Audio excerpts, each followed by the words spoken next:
Welcome to the Instagram Live of the day. I hope everybody is having a good day, even though we've got a new 4 million people unemployed, which is really horrible, really sad. Couple of bogus headlines for the day, but I'll wait for people to arrive a little bit. How's everybody going? I'm gonna have some water, but everybody's still at home, sheltering at home. As any state, Georgia, I think, is like the only state that's starting to open, and everybody's saying this guy's a maniac, almost as if, I hate giving an opinion about Georgia, because if you say, oh, I hope it really works out for Georgia, you might be contradicting what you said about economic shutdowns. It's almost like the people who want an economic shutdown, they want Georgia to fail. They want more deaths in Georgia. I personally hope Georgia succeeds. Obviously, the best thing is if we reopen the economy and there's as few new cases as possible, which is quite possible. I mean, Georgia right now, what's the temperature in Georgia? Anybody from Georgia know what the temperature is? And then I want to start going over the latest fascinating headlines. Georgia weather. It's only 60 degrees, so maybe things are still a little cold there. But hey, everybody. So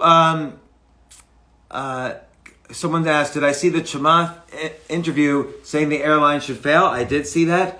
So back in 2006, when I was starting out my company, Stock Picker, Shema Tamatea, who's a billionaire now, he was at the time, he was the head of marketing at Facebook, and we were in touch a little bit. He was very interested in what I was doing, and then we sort of lost touch. I think we were even Facebook friends for a while, but now that he's a billionaire, we seem to not be Facebook friends anymore.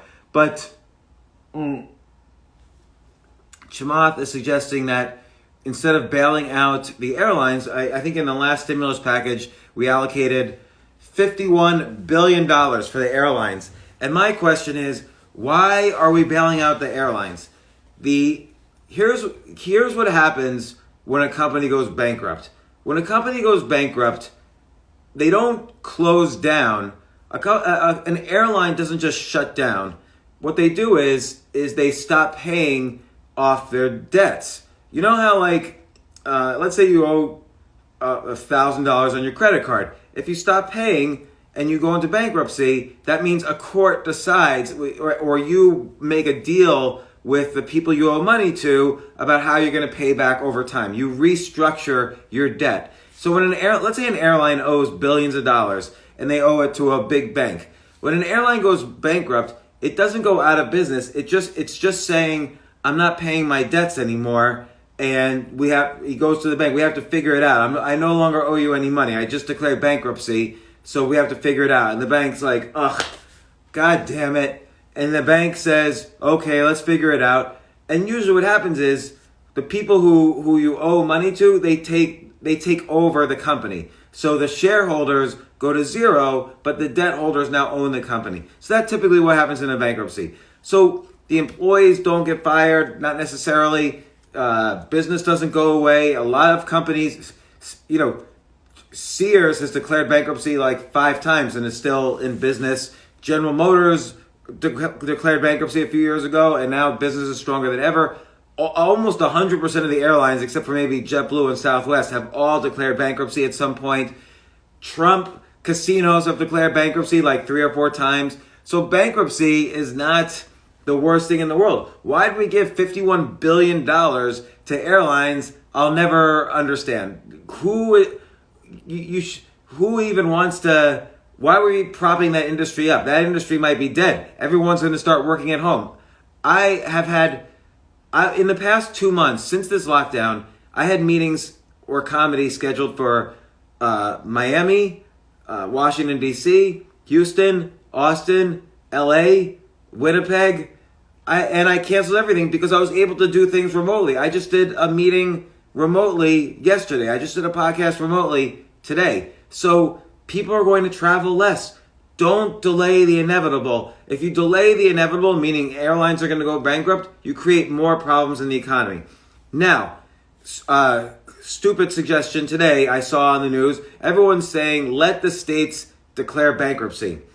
First off, a state constitutionally cannot declare bankruptcy. Anyone who said, and all these experts, there's like economists on there, financial experts, reporters, anybody who says a state can declare bankruptcy doesn't realize it's actually against the law for a state to declare bankruptcy. A municipality, a city can declare bankruptcy, but not a state. Second, if Congress passes a law saying that the states can declare bankruptcy or default on their debt, each state has a constitution which says when a state is allowed to default. So for instance, California can't declare bankruptcy. It would be illegal for them to declare bankruptcy. You know what California has to do before they declare bankruptcy?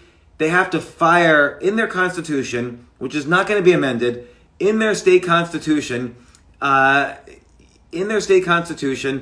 it says that you have to fire all the firemen and all the teachers before you can default on other debts. So California is never going to declare bankruptcy. Here is what California should do. Here's what every state should do.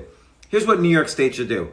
New York State, which is about $20 billion in debt, give or take, New York State should sell the SUNY school system. Because right now, the SUNY school system has a lot of value. There's tuition, there's tens of thousands of students paying tuition, so that has value. All the SUNY schools, or many of the SUNY schools, also have a hospital system. So the medical schools all have hospitals. So those are businesses that are profitable. So you can, and also all the SUNY schools have real estate that they own. So you can sell, if New York State sold the SUNY school system, they can completely pay back their debt, bring the debt to zero. And then they're a profitable, New York State would be a profitable state. So everybody says, oh no, they can't sell the SUNY system because this is how we protect it so that kids could go to college cheaply. Are you kidding me? The SUNY system has raised tuitions every year for the past 50 years. And colleges, here's the important word, and I've talked about this before. Acceleration is the important word. Everything that was going to happen 10 years from now is going to happen in the next year. So colleges, which we're going to go out of business anyway within the next 5 to 10 years, because people are finally realizing, oh my gosh, I don't need to spend $70,000 a year for 4 years to learn a basic skill like East Asian studies or even computer science. I could just spend 1 year and learn a skill for $1,000, not $280,000. I don't need to go into debt. Even in the SUNY system, you're going to go tens of thousands of dollars into debt that you're going to be forced to pay. You don't need to. So all the states should sell the SUNY systems immediately, before they lose value. They sell the real estate, sell the colleges, sell the hospitals that are affected with each medical school that are owned by each medical school. You'll probably raise, across all the states, you'll probably raise trillions of dollars. This is such a great way to relieve the debt that these states are suffering with and to raise money. Second, it's not such a bad idea. Why are states owning, someone says basket weaving 101. In college, I took a course once called Why the Sky is Blue, and that's what the course was about. And I don't even remember I don't even know right now. If you ask me why is the sky blue, I can't tell you. Even though I spent something like, in today's dollars, $15,000 to learn why the sky is blue, I could not tell you why the sky is blue. It was not worth $15,000. So, there's no purpose for colleges except the real estate has value, the hospitals have value, colleges still have a little bit of value. This is my big idea of the day, to save the United States, all the different states from going bankrupt, which they're not allowed to do, but that's the news today. If I go to CNN.com, I think there was a headline I just saw, some states should start declaring bankruptcy. Okay, the top headline right now on CNN.com, the hypocrisy of the Open It Up movement.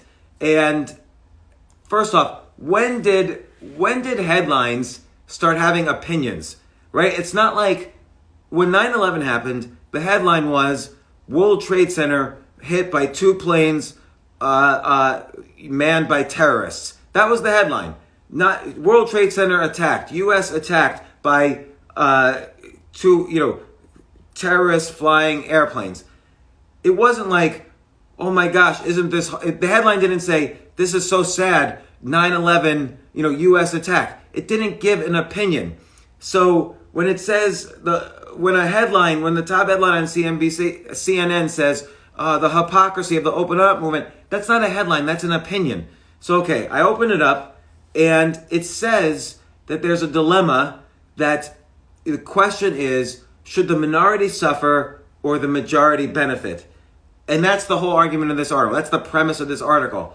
That is not what the debate is about. And I just read the article is written by CNN's religion editor. I didn't even know they had a religion editor. And I don't know why religion is the top headline on the main media outlet in the United States. But the open it up idea, first of all, it's not a movement. It's a decision that every leader in the country is making right now. When do you reopen the economy? The decision is not the minority suffers or the majority benefits. The decision is which group, what causes more suffering? The economy closed or the economy opened up? It's very clear that some countries, Sweden, the Czech Republic, Singapore, South Korea, Taiwan, Japan, they were all able to have open economies the entire time and not suffer from more deaths. The pandemic, we know how this virus spreads. It spreads when you have close contact with people who have a lot of symptoms. It very rarely, there's like a 1% chance you can get it from someone who's asymptomatic, and the chances go up the more time you spend with it's a function of duration and severity. That's how the coronavirus spreads. Just like how the cold spreads, just like how the flu spreads. If you're around someone who has the flu but is not coughing or sneezing and putting particles into the air, you're likely not going to get the flu from that person. Same thing with coronavirus. So the economy opening up, and it's the first headline, it's the stupid headline of the day. It says the hypocrisy of the open it up movement. First off, opening the economy up again is not a movement. Second, there's no hypocrisy. It's deciding which situation costs more lives. I just read today, calls to suicide hotlines are up 8,000%. That doesn't mean it's up 8 times as much. If it was 100 a day before, it doesn't mean it's up 800. It doesn't mean it's up to 800. If it was 100 calls a day before, now it's 8,000 calls a day. If it was 1,000 calls a day before, that means it's 80,000 calls a day now. So to say that the economy opening up is a decision between should the minority suffer or should the majority benefit, that's not it at all. If the economy's closed, people starve. People are hungry. We've gone from, we've doubled the amount of people in the country, the amount of children in the country that are now living under an extreme shortage of food. So, which is why there are lines for miles away at the grocery store, people trying to get food. So, again, this is not about who could benefit from the economy reopening. Some people want to get back to normal. Some people want to stop the suffering of the economy being shut down. Everyone says to me, when I say this, or people say, this is not a partisan issue. Like they say, oh, you must be conservative. I'm not conservative at all. And they say, oh, you must own a ton of stocks. I own one stock. It's like a tiny portion of my savings. I'm not involved with the stock market at all at the moment. So it's not about me or anybody else benefiting. It's about, I see the people who are starving. I own a local business. I'm friends with a lot of local business people. I hear from all the employees and their employees. I get emails every day. People are in trouble. The United States population is in trouble. So when you have an economy where there's fewer, let's say there's, if you take an economy like Georgia, a multi-$10 billion economy, 10 million people live in Georgia, spend 20,000 cases, so 2% of the 10 million, 1/10% of the people in Georgia have the virus. Less than, so only there's about 800 deaths in Georgia. So let the economy open up and let's see what happens. It's a good experiment, and we're not experimenting with lives or deaths because on both sides there's lives and deaths. Anyway, enough coronavirus. I'm so tired of it. There's no more news on coronavirus. It's already peaked or peaking. It's going to go down. It turns out, a month ago, everybody thought the fatality rate was 2 or 3%, which means if 100 million people got it in the U.S., 2 million people would die. And that was the mathematical model that said 2 million people will die. Even then, we were saying it's probably going to be more like the flu because there's probably many people with asymptomatic asymptomatic cases that have it that we don't even realize. Well, now, because of testing that we've done in Santa Clara, California, Chelsea, Massachusetts, other tests, it's pretty clear that the fatality rate of the coronavirus is about 0.1 to 0.2%. Not 2%, not 3%. So we have new data. We know now, even if you're over the age of 70, there's only a 2 in 100,000 chance, again, similar to other diseases, that you're going to be severely affected. So why not? Now that we have new data, why not start the economy? There's 26 million people now have filed for unemployment. Suicide hotlines up 8,000%. Child abuse hotlines up 600%. Double the number of children living in extreme food shortages in the United States right now. What are we doing about those problems? Nothing. Everybody's just like, the California should go bankrupt. New York should go bankrupt. I don't know. People seem to be, I feel like people who, and I don't even know why this is the case. People who hate Trump seem to be against the economy reopening. I don't know why. Trump's the one keeping the economy closed right now. And I have nothing political to say either way, but these issues don't have to do with politics. It has to do with people's lives and families' lives. Divorce rates going up with the shutdown, everything. Anyway, I'm gonna be a little bit more hopeful in a second, but Jay, let's see the question link. So this is about my book challenge. The first question is about my book challenge from yesterday. So yesterday, I don't know who was on yesterday, but I suggested you could write a book in 30 days. There are a bunch of websites like this, but here's the idea. Go to SSRN, and there's a million research papers done by scientists and academics from Harvard, Stanford, MIT. They've done all these studies, like they've done, here's how to be, you could type persuasion into the search box, and there's going to be 100 papers come up, or 1,000 papers come up about how to persuade better. And so you can use all these scientific studies every day, summarize one of those scientific studies in a paper. Yeah, you can reference it, put a little star and reference it in the bibliography or like annotations at the end, footnotes at the end.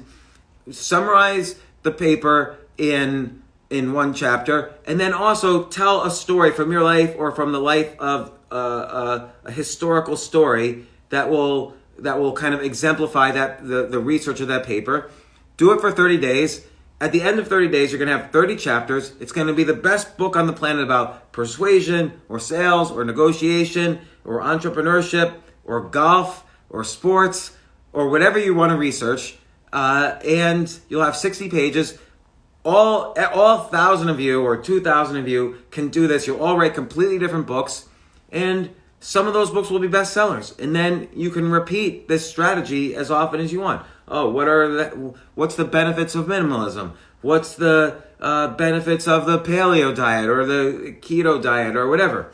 So that's the idea from yesterday. So the first question was, do you need to reference the SSRN papers? It's better if you do reference. You can say a research project at Stanford was this and showed this. But then you also have to have, and then the Wright brothers used this idea and here's how they invented the airplane. So, and that's the structure of each chapter. And you'll have a book in 30 days.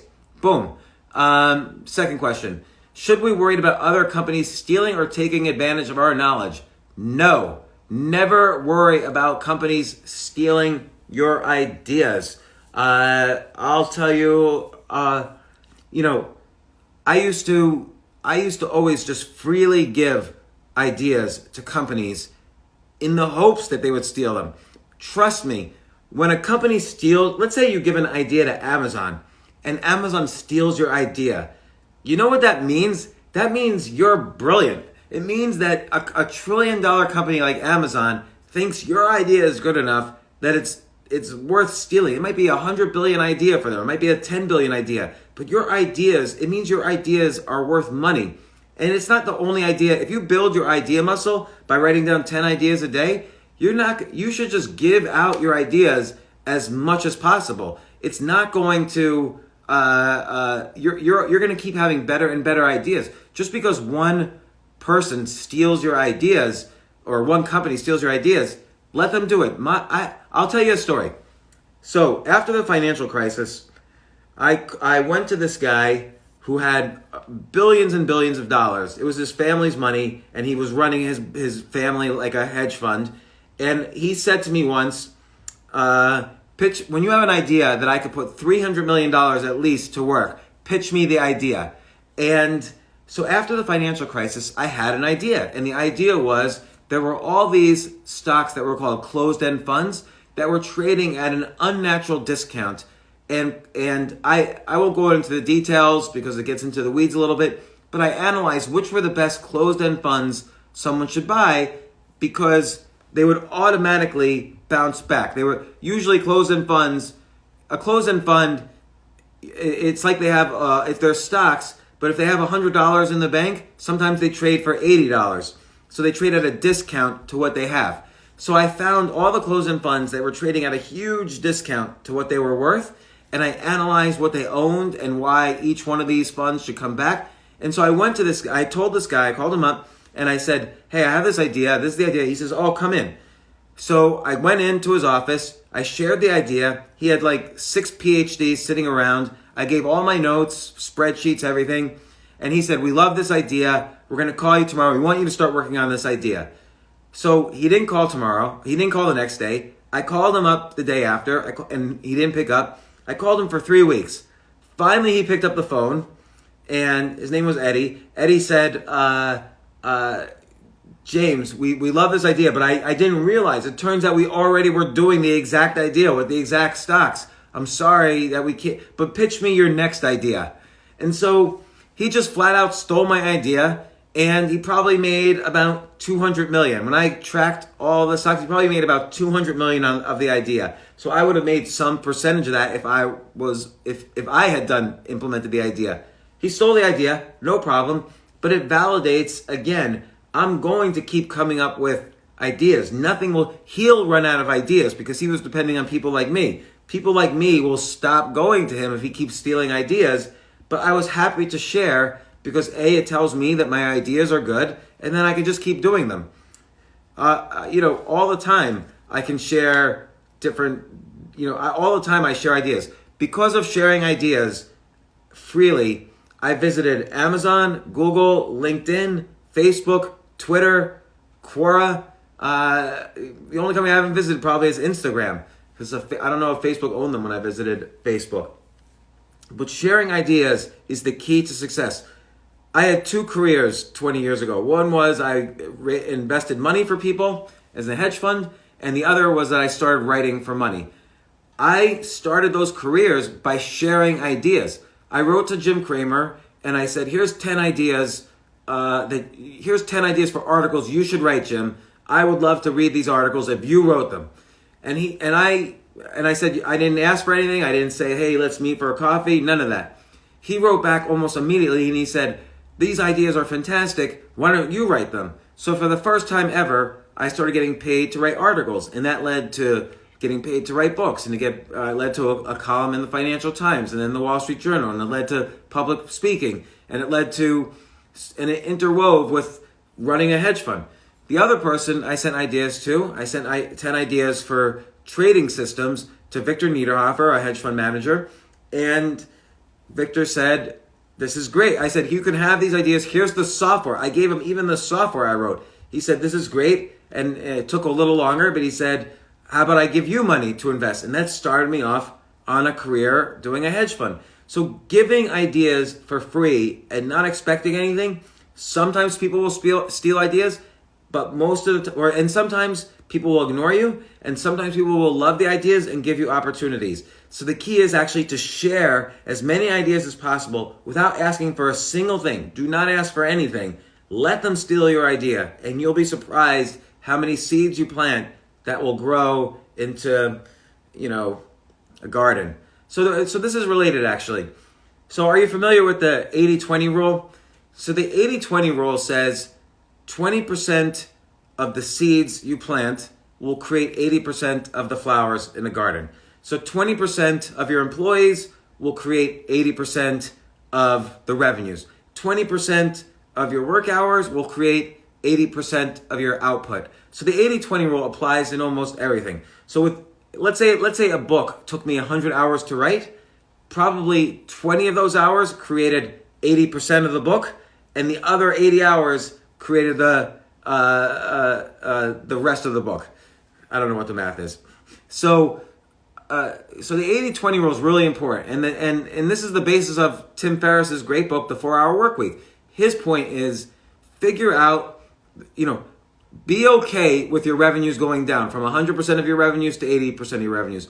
But now you only have to spend 4 hours. You only have to apply the 80-20 rule. You only have to spend 4 to 8 hours to actually create 80% of your revenues. Which doesn't mean, like some people think, it doesn't mean you should sleep the rest of the time. It means you should find other things to work on so you can make 5 times as much money. So, and don't forget, even the IRS says this, the average multimillionaire has 7 different sources of income. If you have a job, that's only one source of income.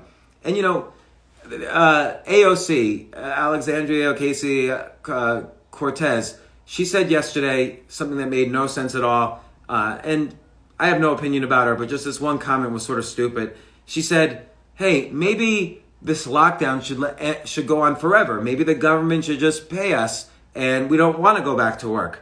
And that's fine if the government couldn't afford that. But in general, it didn't really make sense, because how would you eat? Who was making food? How would you have doctors? Who was doing healthcare? Doctors are employees of hospitals. Food is made in farms and goes to grocery stores, and people work at grocery stores, and people invest in grocery store stocks, and that's how the grocery stores can get started. And the economy is complicated, Alex. You can't just keep it shut down forever. The government will run out of money. But she makes a good point. Jobs suck.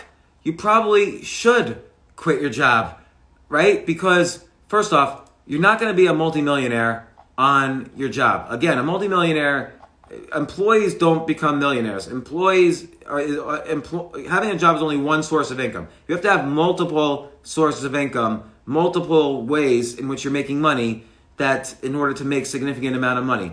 And again, look at all the people who had good, stable jobs, but now 26 million of them are out of a job and collecting unemployment insurance. That's the problem, is that, and I always quote Nassim Taleb. Here's a Nassim Taleb book. Here's Anti-Fragile by Nassim Taleb. I'm giving it out on my Instagram page on one of the posts. But Nassim Taleb said the 3 most addictive things: heroin, carbs, and a stable paycheck. Well, all those people who are addicted to a stable paycheck, they're kind of suffering right now, and there's 100 million of them. So you don't really need a job to be happy, but you have to replace it with something. You have to do something. So again, you better to replace one source of income with multiple sources of income. The other thing about a job is your boss probably hates you. Don't you think your boss hates you? Or if you're a boss, don't you hate your employees? I mean, I don't hate my employees, but I have a more entrepreneurial kind of environment where everybody working with me is almost a self-entrepreneur.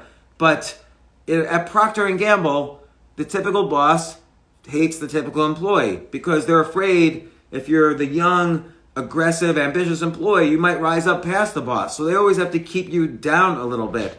And they always have to make sure that you're well trained, so you don't ask for too much money. So that's another reason why you should quit your job.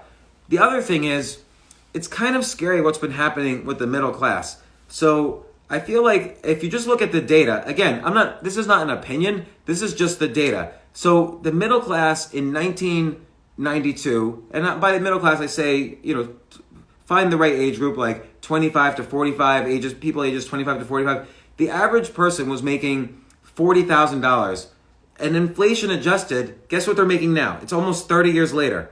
They're making $40,000. It hasn't changed. And yet, student loan debts have gone up, healthcare costs have gone up. So the middle class is being squeezed. The salaries are remaining the same, but all these important items like healthcare are getting more expensive. So the middle class is not only, they're making less relative to healthcare, they're going to start suffering because of that. So you kind of want to jump off that ship before it crashes. Healthcare spending has gone up 3 times faster than inflation. Tuitions have gone up 10 times faster than inflation. So if you want to have healthcare in the future, you kind of have to quit your job so you can make more money. Otherwise, you're not making more money. The other thing is, many people don't know this, but there's a lot of research that suggests more important to have well-being and I saw you in the background. I don't know what that means. A lot of people don't know what well-being is. So if you think about it, what makes you happy? It makes you happy when you have a good sense of community. You have people around you that you love and you like being around. You feel happier, or you feel more content when you get to choose what you do with your life and what you do during the day. And I'm sure many of you in some ways are more content now because you get to choose what you do during the day. So you have freedom.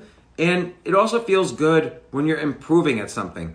So a typical job, like working as a paralegal at Procter & Gamble or a sales manager at Procter & Gamble, a typical job, you don't have freedom.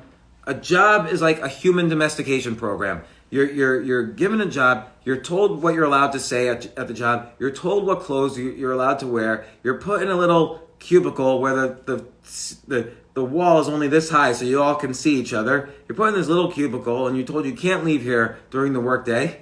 You're told what kind of things you could say to the opposite sex. They train you really well, and then they can fire you anytime that they want. So you have no freedom.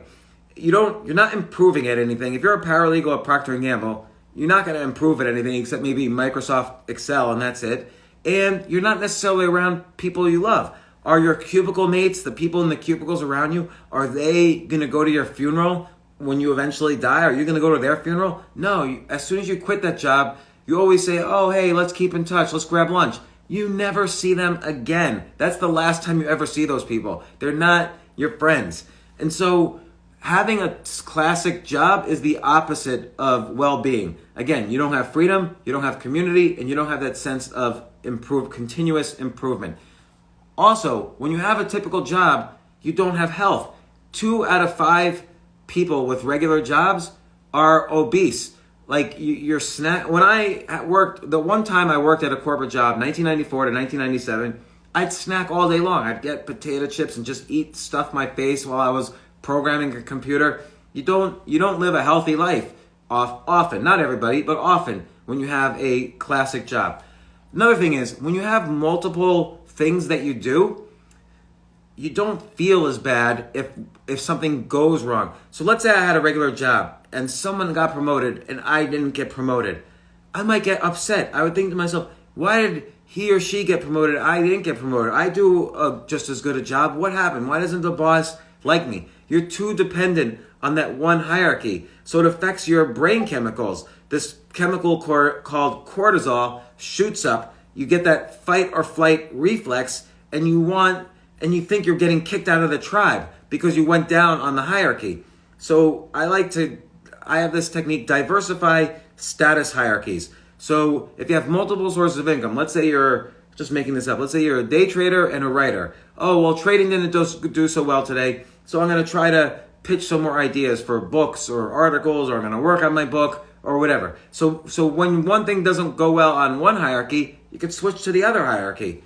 So, and then just in general, people are not that productive at a job. I mentioned yesterday, there's research that shows the typical person who has an 8-hour-a-day job works 2 hours and 53 minutes. The rest of the time they're on social media, they're reading the newspaper, they're gossiping with friends. You're not that productive. When you work on your own, I can guarantee you are much more productive. It might not feel that way during the shutdown. I think there's a lot of people like shutdown gurus who are like saying, oh, you gotta like do something new every day or take a course or learn a new skill. And if you don't do that, then you probably never wanted to do it in the first place. You were just all talk. I don't know. I don't need a homework assignment during this shutdown. Stop telling people what to do. People might want to just binge watch and smoke pot all day. It's a very stressful time. So anything they could do to reduce stress is good. So stop ordering people around. Finally, here's the worst thing about a job. You cannot go to the bathroom during the day.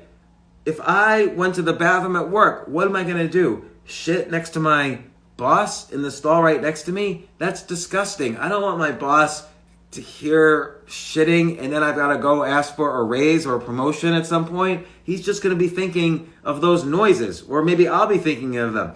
So I agree with AOC. Maybe don't go back to your job. But I disagree with the other side, which is that, the government should pay everyone. Here's how the government makes money. This is not even an economics lesson. This is kind of basic. The government makes money by taxing the people or by selling goods and services. When you buy a stamp, I don't even know what stamps cost anymore. When you buy a stamp, the government makes some revenues. When you pay taxes, the government makes revenues. The government only makes revenues when you're outside your house and and 128 million people are working at their businesses or their jobs or their gigs or their side hustles or whatever. That's how a government makes money. People don't make money from the government. The government makes money from people. So when people say, oh, you have to shut down the economy and society are the same thing. You can't shut down a society because 0.001% of those people are dying. Again, 2 million people a year die of diarrhea. And I should know, I've been to the hospital 6 times in the past year because of diarrhea. It's a serious illness. And, you don't shut down the world economy for that, but we've now shut down the world economy. And I do think things will be okay. The economy is obviously going to start reopening soon, but things aren't going to be okay for everyone. A lot of industries are going out of business after this is over. So let's see if Jay has another question. How do you know if you are attached to a bad idea? So I sort of feel like if you have a good idea, and this is a really great question because there's no clear answer. Whenever I've had a good idea that I've then made into a business, I sort of felt from the beginning, like I would describe the idea to other people and I could see they'd be super excited. And then when I launched the idea, maybe I would even do an experimental launch, people would say, oh my gosh, this is great. And when I launched stockpicker.com, which was like a social networking site for people interested in investing, that site had millions of users in the first month. But I launched another site, which I described yesterday. It was called smokeforlove.com. I didn't have any new users. I couldn't grow. So that tells you right away that it's a bad idea. When I started my first good business, it was a company called Reset. I was making websites for other companies. I didn't even start it until I already had customers. I was already making websites for money while I was doing my full-time job. And that's how I knew it was a good idea. If people are willing to pay you and you're making a profit on that, it's a good idea. I had $0 in the bank.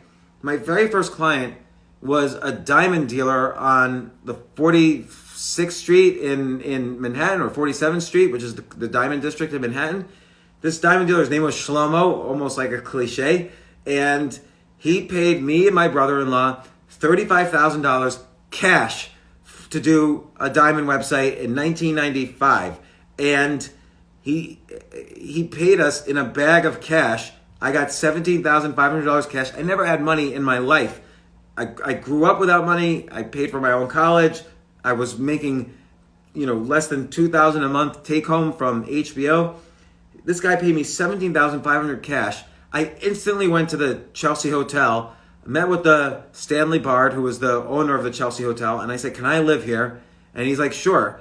And I handed him this bag of $17,500 cash. I said, "This is all the money I have. Can I get a place for the year?" And he's like, "Are you a drug dealer? What are you doing with all this cash?" Which, by the way, wouldn't have upset him The person in the apartment next to mine when I finally lived there was a big drug dealer, and there was always a line down the hall going into his apartment. And about 50% of the people lived in the Chelsea Hotel, 50% just stayed there, and you would meet the craziest people there all the time.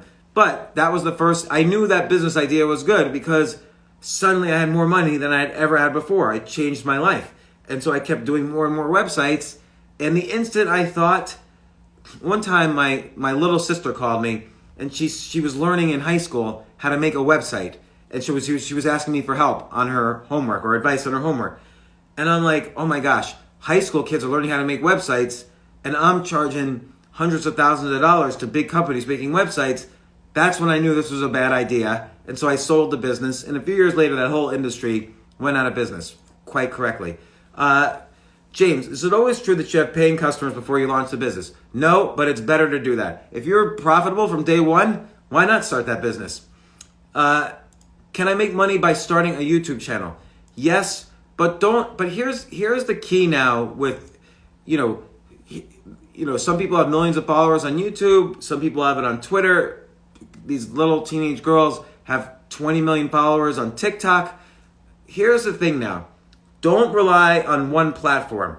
As quickly as you can possibly do it, try to incite and get your followers on TikTok. If you're an 18-year-old girl doing dances on TikTok and you get 20 million followers, give them an incentive. Give away something for free and give them an incentive to sign up for an email list.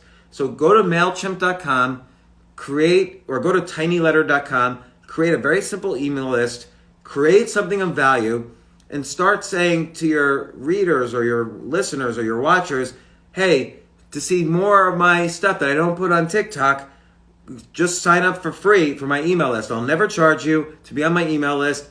Go to my email list. And then that audience is yours. Because right now, TikTok, Instagram, Twitter, LinkedIn, Facebook, YouTube, they're all censoring, algorithms are censoring videos now. YouTube just said they're going to take down any video that disagrees with the World Health Organization. By the way, the World Health Organization has been wrong probably 1,000 times over the past 70 years. They're not really that helpful for solving world health issues. And I would suggest Googling that to see how many predictions, the World Health Organization's probably predicted 20 of the last 2 pandemics. So the fact that YouTube is censoring videos that don't agree with the World Health Organization is just stupid. But every platform now has algorithms that are censoring. So you want to basically have closer contact with your audience. What if Instagram decided to say, hey, James, we don't want you doing IG Lives anymore? Well, I'd have to figure out how to contact you and do IG Lives or do live sessions somewhere else, maybe on TikTok. And the only way I could do that is if I built an email list. So whatever you do, whatever platform you're successful on, build your email list. That's the actual asset that has value in your company. And then if you want to, if you feel sincerely about something you want to sell, you can sell things, or you could recommend things that you get affiliate fees on, or whatever. There's lots of ways to make revenues once you have an outlet that you own, which is your email list, not YouTube. It's very hard to make money on YouTube. I want to just start, again, if you have a good idea, do YouTube, do Twitter, do Instagram, do LinkedIn, build an audience in many platforms, and then start an email list. But don't just start a YouTube channel. So let's see, next question. Is foreign income a good way to save on investment tax? No, it's against the law. Why the federal government needs to bail out the states? Not fair to us. That's a really interesting question. So should the federal government bail out states? I agree. The federal government should not bail out the states. I feel these governors see that the federal government is just giving money to everybody who has their hand out. And by the way, I'm not against that. I do think individuals who are getting money should get them. If the government told you to stay home and now your whole career is affected because of what the government told you to do, the government should pay for that. The government is really not allowed, the federal government is not allowed to tell you you need to stay indoors or get arrested. The Declaration of Independence says or the Constitution. One of these documents says it's self-evident that we have this right to pursue, life, liberty, and the pursuit of happiness. Liberty doesn't mean, oh, you've got to stay in your house 24 hours a day. So if they do that, they've got to compensate you. So the government, who has cost all these tens of millions of jobs, that's fair. That the government, I don't even know if businesses should get loans. They've done trillions of dollars in bailouts. It would be like $100,000 per person instead of $2,000 per person if they just give people directly the money. Why do they have to give businesses the money? But the states certainly should not get rid of money. Let's say one state has an economic surplus and another state is in debt. Why should the state that has a surplus be penalized to pay off a state like California that's massively in debt, that spent more money than was fiscally responsible? Here's what states should do, and I said this earlier. Sell off your public colleges. California should sell Berkeley, should sell USC, should sell UCLA. Sell off your public colleges. Sell off your highways. Sell off your bridges. You can get out of debt so easily, and then you could start figuring out other ways to make revenues. The state should be a little bit more creative about how they make revenues other than raising taxes and borrowing money. Be a little clever. Be like a human rather than like a government. So next question. But the answer to that is firm. Do not bail out the states.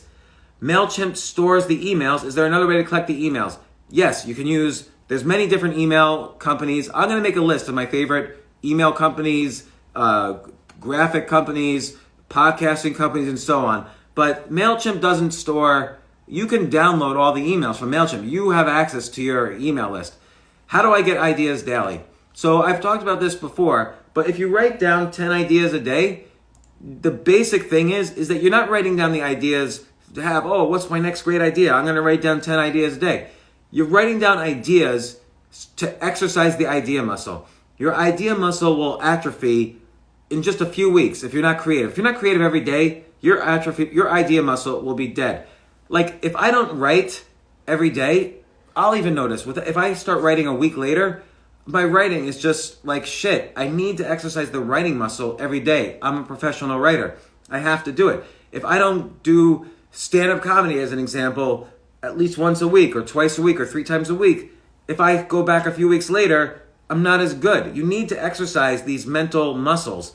So the idea muscle, you need to exercise it. The only way I know to consistently do it is write down 10 ideas a day. Write down 10 bad ideas a day. Write down, here's the next, here's who should run for president in both parties in 2024. Boom, boom, boom, boom. And just write down ideas and write down why they would be a good choice for president, for the Democrats or for the Republicans. And that's your idea list for the day. You're not going to do anything with it. It's just exercising the idea list. Sometimes, though, I'll pick a company. I'll pick like Amazon. Here's 10 ideas for Amazon to improve the Amazon stores. Google. Here's 10 ideas for Google to improve Gmail. And I'll send them to Amazon. I'll send them to Google. I'll send them to Uber. And sometimes they respond. So, who knows? So now, how do you come up with good ideas? Well, do idea sex. So take 2 good ideas and combine them and see what happens. Think about Andy Warhol. Andy Warhol was already probably the most talented artist on the planet for a good 13 years. He started being a professional artist in 1949. But he wasn't famous. He was the best artist in the world in terms of his quality of his illustrations. But he wasn't a famous artist. But he combined 2 ideas. He said, let's take pop culture and let's combine it with my amazing art skills and see what happens. Pop culture plus art created pop art. And so Andy Warhol became the first guy, because when you combine 2 ideas, chances are you're going to come up with a unique idea. Andy Warhol was the first guy to create pop art. And so he started making paintings of Campbell's soup cans, or the dollar bill, or Marilyn Monroe, or Elvis Presley. So by using idea sex, that first painting of a Campbell's soup can, that goes for $100 million now. So idea sex makes money, comes up with unique ideas, and can create an entire career for you. So what happens if you combine anything? Combine music with history. Okay, well, let's look at the history of the planet by the musical instruments that existed at that time. So normally, we look at the history of the planet year by year, and we look at it empire. We're like, oh, there was the Babylonians, then there was the Egyptians, then there was the Persians and the Greeks and the Romans and Europe and so on. So instead of looking at it the way we learned in grade school, what about if you look at the history of the world in terms of its musical instruments? Oh, the creation of the guitar meant this. The creation of the piano meant this. The creation of the harpsichord meant this. And boom, you have a very innovative book or TV show idea about the history of the world as seen through the eyes of the invention of different musical instruments. So that's an example of idea sex. Another example of idea sex. Once the smartphone was out, everybody knew that taxis were great. Everybody knew that smartphones were great. Smartphones plus taxis equals Uber. Again, pop culture plus art equals pop art. Science fiction plus the story of Jesus equals Star Wars. So combining those two concepts, instead of just saying, oh, we're going to be in a spaceship that's going through space and we'll have adventures a la Star Trek, George Lucas took the arc of Jesus' story and put it right down on Luke Skywalker and Darth Vader, created the highest grossing movie ever. So it's another example of, my favorite example is take the song I Like to Teach the World to Sing, combine it with Coca-Cola, and then you have that 1971 Hilltop ad. Google it, the Hilltop ad from Coca-Cola, where they're all sitting on a mountain and singing I'd Like to Buy the World a Coke. That is one of the best ads in history, and it was a result of idea sex. Coca-Cola plus the song I'd Like to Teach the World to Sing. Let's take 1984 plus the Apple Macintosh, combine them together, and you have the actual best ad in world history, which was the Apple 1984 Super Bowl ad. So a lot of ads are created by idea sex. So that's how you come up with really great ideas. So I'll go to the next question. What rules am I breaking? Well, I feel like there's laws and there's rules. So if I tell people, you always can see, sometimes I tweet something and you can always see who's mentally ill by how they respond. So I'll tweet something like, I've never voted in my life and I'm never going to ever vote. People will get so upset. They'll be like, you're not allowed to have a voice in society if you don't vote. Oh really? My vote is just one of 120 million people. How am I having a voice in society with a vote? Now, I agree, for city council in a small town, your vote means something. But if I'm voting for president in New York State is voting one way, and I may vote that way, I may not, but my vote doesn't make a difference on how New York State votes, and the presidential elections are determined by the states, not the people. So voting is just, I don't like the government to know what I'm doing every day. Why do I message the government? Oh, government, here I am, and by the way, here's who I like for president. What if you never know what could happen? I don't like to vote. So that's a rule. That's like a social rule that I break. Another social rule that I often break is by being maybe a little too honest with myself and my opinions and what I feel and what I don't feel and so on. So, but in general, most rules I don't care about one way or the other. You just want to be a good person in society, and most rules I think are decent rules. Certainly most laws are. But I don't know. I don't really... The biggest rule that I've broken, social rule that I've broken, that's been of benefit to me, is whenever someone tells me you can't do that, I always try to figure out ways to do it. And I told the story yesterday. I was walking to the office of the CEO of HBO. Someone stopped me and I told her where I was going, and she said, "You can't just go into the CEO's office." That told me I had to go there and pitch my idea. If you go on the opposite side of can't, then you find success. That's where success is. That's the room where all the successful people are. All the people who went on the opposite side of can't. When I started a hedge fund, a lot of people who were in the hedge fund business told me, you can't just start a hedge fund. You've got to work at Goldman Sachs. Did you even work at a hedge fund? Do you even know what you're doing? I started a very successful hedge fund because I didn't follow the advice. I broke the rules. I didn't follow the advice of the people who told me you can't do that. And I got to be pretty good because I looked at it from a unique view. I did idea sex. I combined investing with my software skills, and I wrote software that modeled the stock market to help me invest. And I wrote about that in my very first book, Trade Like a Hedge Fund. So idea sex there created a career for me in the hedge fund business, but also created a career for me as a writer. It was the basis of my first book, first out of 22. So, breaking the social rules are important. You always have to decide for yourself, is this an appropriate rule for me to follow? What are the consequences and what are the benefits of not following this rule? Do I break rules like not paying my credit cards? Of course I do. If you're, right now, a lot of people are in financial distress. Financial stress and distress. Don't pay your credit cards. Don't stop paying them. Let me tell you something about credit cards. So I invested in a hedge fund back in 2004. I invested in a hedge fund. What they would do is they would go to the banks and buy, after 60 days, a bank takes your credit card debt and just sells it to a hedge fund. So if the bank will take $100 worth of credit card debt and sell it for $3 to someone like me who was running a hedge fund. And then the hedge fund, now you owe money to the hedge fund instead of to the credit card company / bank. So now the hedge fund, they outsource the debt they just bought, the $100 worth of debt that they just bought for $3. They outsource that to a credit card agency, or a credit card collection agency. The credit card collection agency tries to collect $6 on that $100. So that means the hedge fund bought it for $3 and gets $6 back. By the way, then the credit card collection agency, they outsource it to lawyers in each state, depending on where all the debt comes from. And then that lawyer, the lawyers take a fee, the credit card agencies take a fee, and then the hedge funds take the rest. The bank's not even involved anymore.